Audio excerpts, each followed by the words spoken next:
rige el principio de una persona, un voto. La distancia de sueldo entre los gerentes generales y el trabajador promedio es de las más bajas del mundo y la fijan los trabajadores. Este es un problema que preocupa profundamente en las formas actuales de capitalismo. Se ha disparado totalmente la relación de sueldo entre los altos gerentes y el promedio de sueldo de las organizaciones a niveles inéditos, desconocidos, puede ser 500 a 1, 1000 a 1, y eso ha contribuido a que tengamos en el mundo una desigualdad abrumadora. Las cooperativas bajan los promedios mundiales. Si no fuera por ello sería todavía peor los promedios mundiales, porque mantienen una distancia muy baja entre las remuneraciones de las planas gerenciales y las remuneraciones promedio de quienes trabajan en las cooperativas.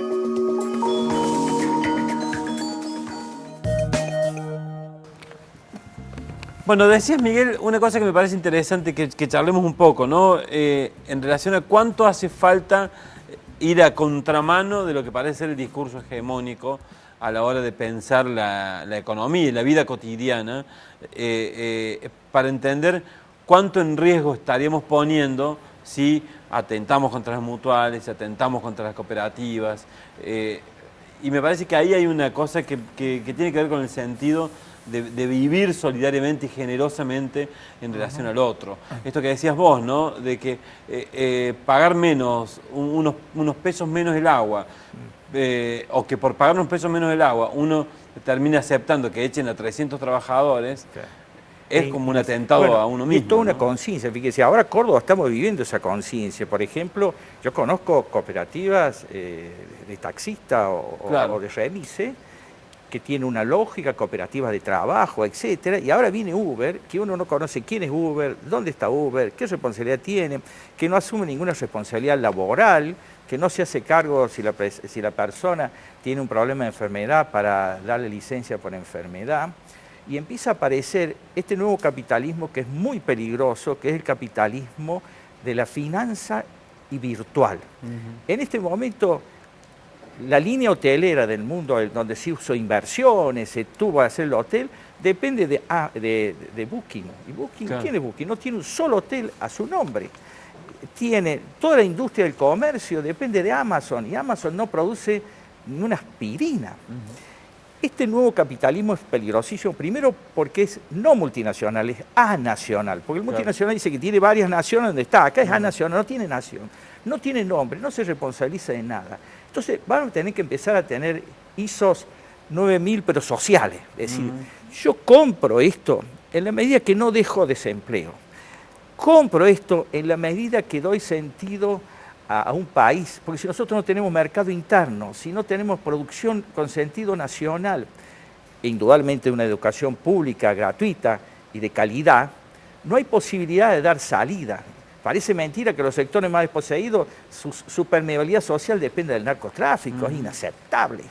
Creo que esto, el mutualismo y el cooperativismo, por su principio, lo primero que combate, busca integrar, ojalá no solamente podamos superar esto, porque vendrán otros ataques, lo hemos tenido en su momento por la radiodifusión, o por qué creen que no nos dejaban tener licencia, porque para un modelo neoliberal en la época de Martínez Dios, era inaceptable una estructura democrática y con una lógica solidaria, mientras se quería imponer una estructura autoritaria y neoliberal. Y así comenzó esto. Esta historia viene ya desde el proceso militar con Martínez Dios. Por eso no quisieron cerrar la boca. Por eso aún más, hoy se nos pone traba al cooperativismo para que pueda tener más presencia, se lo ajusta en los dineros que le corresponden, los FOMICA se están pagando tarde, mal y nunca. Nosotros tenemos que volver a exigir estos instrumentos que son esenciales para la paz social, para la integridad y para la dignidad de todos. No nos podemos permitir tener una sociedad indiferente, con desempleo, con gente que no tenga para comer, cuando teníamos que tener la posibilidad juntos de ayudarnos entre todos, ¿no? ¿Y por qué será que no se fomenta el cooperativismo? Porque además tampoco se lo fomenta desde el Estado, ¿no? Siendo una posibilidad de resolver muchas situaciones, como lo que planteabas vos en relación a los microcréditos. Bueno, en este modelo que vivimos actualmente, que está fundado en estos principios más neoliberales, como decía Miguel, y bueno, está pensado en una salida individual. El modelo es de aquel que pudo individualmente ascender socialmente a una costa de, sacrificar relaciones o opciones individuales que hacen, que producen mayor ruptura de relaciones sociales. Fomentar el mutualismo, el cooperativismo, recién veíamos el ejemplo de España, de Mondragón, ahí en la zona de Cataluña, en Barcelona, y bueno, casi el 60% de la economía es de la economía social y solidaria. Es una economía fuertísima, donde uno puede pensar que en ese marco, la sociedad se plantea en términos más equitativos, la distribución de la riqueza se socializa de otra forma, la economía privada, como bien decían ahora, se regula. Entonces, obviamente que en un modelo que busca concentrar la economía cada vez más, desarrollar cooperativas o mutuales que desarrollen producto bruto, que crezcan en comunicación o que crezcan en los distintos servicios o en vivienda o en los distintos servicios que prestamos, es contrario, digamos, y es mejor para este modelo que en un pueblo, una ciudad del interior o de la capital exista un finandino o una financiera y no una mutual, ¿no? Que va a ir, que se va a llevar la plata del pueblo, ¿sí? Va a hacer un lucro extraordinario y no la va a reinvertir en un club, en una sociedad de fomento o en una escuela, ¿sí? O en una cooperadora escolar. Entonces, bueno, ese es el modelo, me parece que lo que se busca son pequeñas avanzadas con esta reforma que se quiere hacer con el artículo 85, porque en el fondo, si uno compara la época de la dictadura, también teníamos muchísimos bancos cooperativos, claro, en el año 75. Y se tuvieron que cerrar después de aquella ley de Martínez II, que los obligó a unirse con Hubo una política sistemática para que se cerraran los bancos cooperativos. Me parece que estamos en esa misma línea, en esa misma filosofía, y frente a eso no queda otra que, bueno, resistir, enfrentar estas políticas. No va a haber posibilidad de desarrollo de un modelo cooperativo y mutualista fundado en la solidaridad, sino en el marco de un modelo de país inclusivo, con autonomía nacional, que no entregue su economía al Fondo Monetario Internacional, pensado, integrado a América Latina, con sus tradiciones también solidarias, indígenas.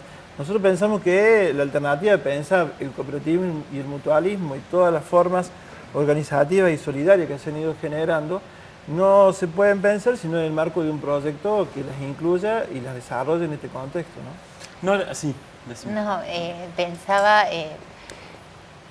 hay una cuestión, nosotros y nosotras, los actores de la economía social y solidaria, tenemos claro que asistimos a un tiempo de vertiginosos cambios y también corresponde decir que nos estamos preparando para enfrentar esos cambios. Nuestras organizaciones mutuales y cooperativas se van adecuando a las reformas, a los avances tecnológicos.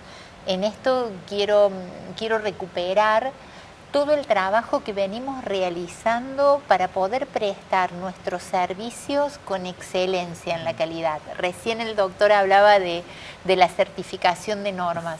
Hoy son muchísimas las entidades de la economía social y solidaria que están certificando normas y nosotros dentro de la propia confederación estamos llevando adelante una certificación de responsabilidad social.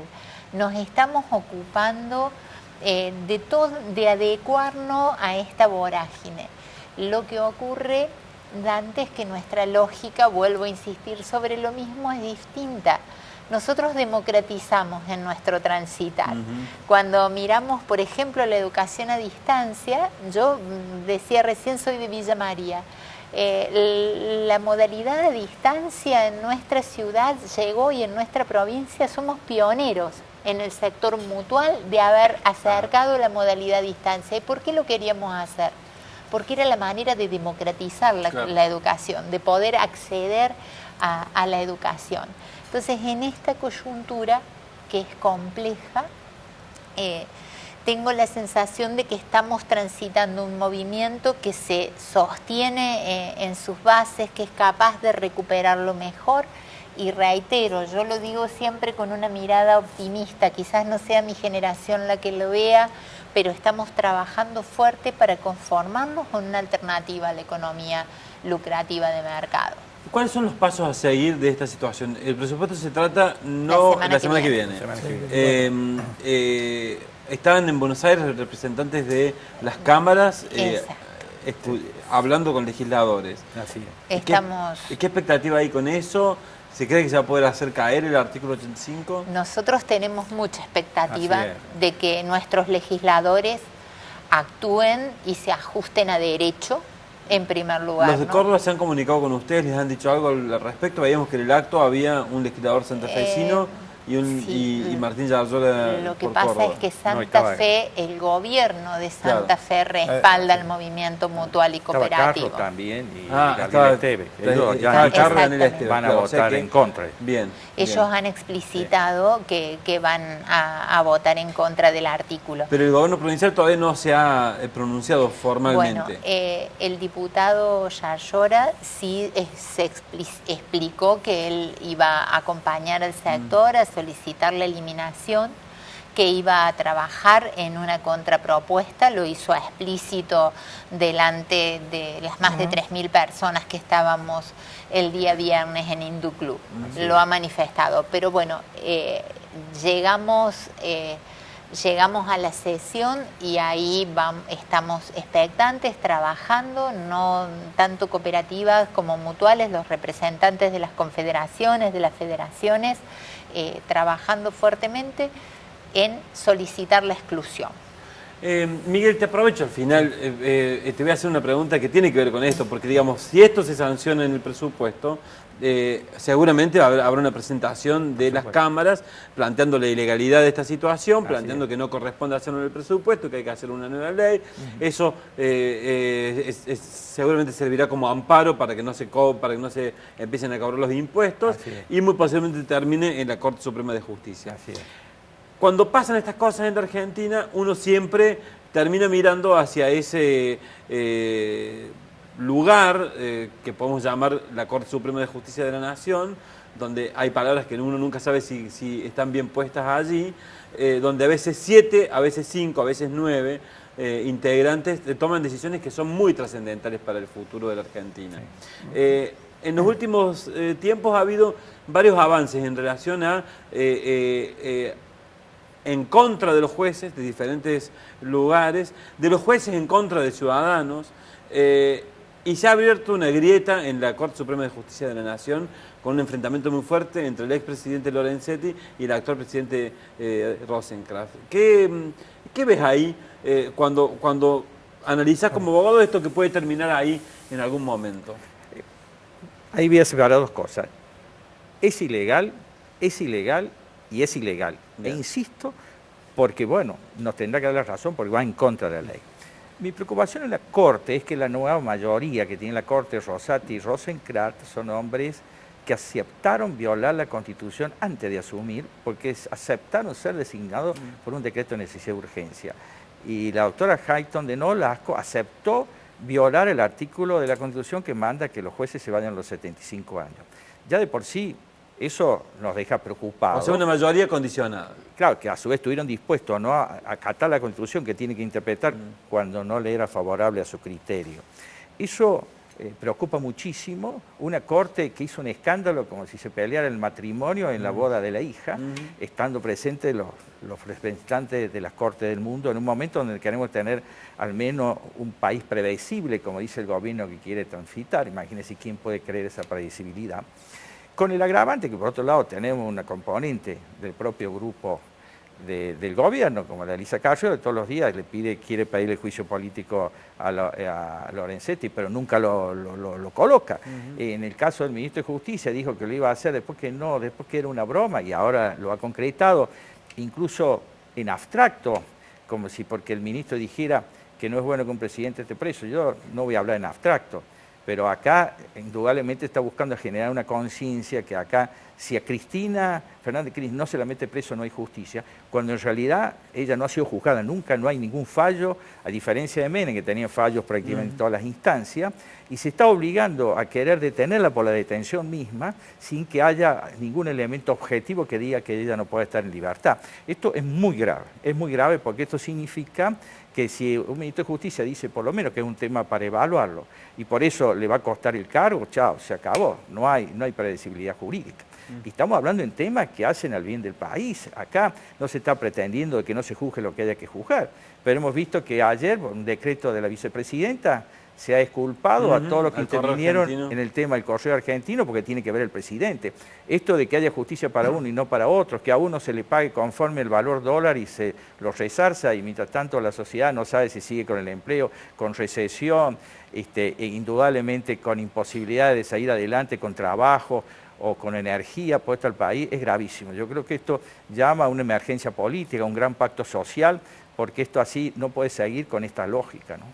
Y en concreto en relación a ese enfrentamiento entre Lorenzetti y el actual presidente de la Corte, ¿vos pensás que allí se está jugando un juego político de poder dentro de la Corte o también tiene que ver con las presiones, viendo que en algún momento pueden llegar leyes como esta de que estamos discutiendo ahora a llegar a ese estrado y definir o condicionar políticas claves que quiere llevar adelante este gobierno?